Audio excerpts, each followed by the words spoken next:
এই হলো উহুদ পাহাড়, সেই বিখ্যাত উহুদ পাহাড়ের সাথে উহুদ ময়দান।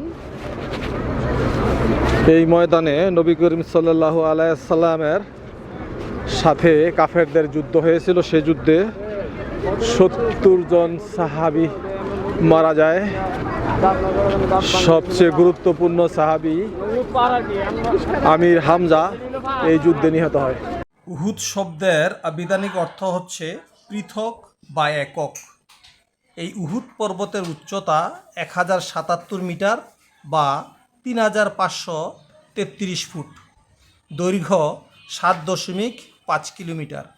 এটি মদিনার সবচেয়ে বড় ও উঁচু পর্বত। পরে এই উহুদ প্রান্তরে একটি সুদৃশ্য মসজিদ নির্মাণ করা হয় এবং হামজা রাদিয়াল্লাহু তাআলা আনহুর নামে একটি প্রাথমিক বিদ্যালয় নির্মাণ করা হয়। পাহাড়ের সম্মান করতে গিয়ে হযরত মুহাম্মদ সাল্লাল্লাহু আলাইহি সাল্লাম বলেন, যে ব্যক্তি জানাজার নামাজ আদায় এবং মাটি দেওয়া পর্যন্ত থাকবে, সে ব্যক্তি 2টি উহুদ পাহাড়ের সমান নেকি লাভ করবে। যারা আসবেন অবশ্যই এই পর্বতে দেখতে আসবেন। এই কবরস্থানে নবী করিম সাল্লাল্লাহু আলাইহি ওয়াসাল্লামের চাচা হামজা রাদিয়াল্লাহু তাআলা আনহু ও আকিল ইবনে উমাইয়া সহ 70 জন সাহাবীর কবর রয়েছে। যুদ্ধে হামজা রাদিয়াল্লাহু তাআলা আনহুকে এরকম নৃশংসভাবে হত্যা করেছে, তার অঙ্গ প্রত্যঙ্গ বিখণ্ডিত করেছিল এবং তাকে দাফনের সময় কাফনের কাপড় এত ছোট ছিল যে একদিকে ঢেকে দিলে অন্যদিকে শরীর খালি হয়ে যেত। যারা এই উহুদ ময়দানে এবং উহুদ পাহাড় দেখতে আসবেন তারা অবশ্যই কবরস্থানটি দেখবেন। এই কবরস্থানের চতুর্দিকে লোহার গ্রিল দিয়ে আটকিয়ে রাখা হয়েছে, যাতে করে মানুষ ভিতরে প্রবেশ করতে না পারে। প্রত্যেক দিন পৃথিবীর বিভিন্ন দেশ থেকে লক্ষ লক্ষ লোক এই উহুদ ময়দান দেখার জন্য আসে। যারা উমরা করতে আসে এবং হজ করতে আসে তারাও এই উহুদ ময়দান দেখে নিজের জন্য দোয়া করেন এবং আত্মীয় স্বজনের জন্য দোয়া করে থাকেন।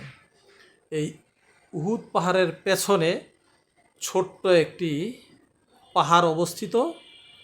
এই সেই বিখ্যাত পাহাড় যেখানে মুসলমানদের তীরন্দাজ বাহিনী ছিল। নবী করিম সাল্লাল্লাহু আলাইহি সাল্লাম বলেছিলেন, যুদ্ধ শেষ না হওয়া পর্যন্ত যাতে এই পাহাড় থেকে তারা না নামে।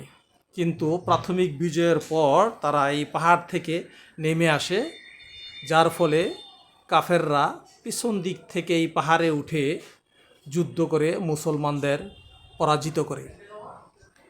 যারা এই পাহাড়টি দেখবেন অবশ্যই একটি আলহামদুলিল্লাহ বলে যাবেন এবং এই পাহাড়ের বিভিন্ন বর্ণনা কিতাব এবং হাদিসে আছে যে এই পাহাড় পরিমাণ সওয়াব দেওয়া হবে এই কাজ করলে।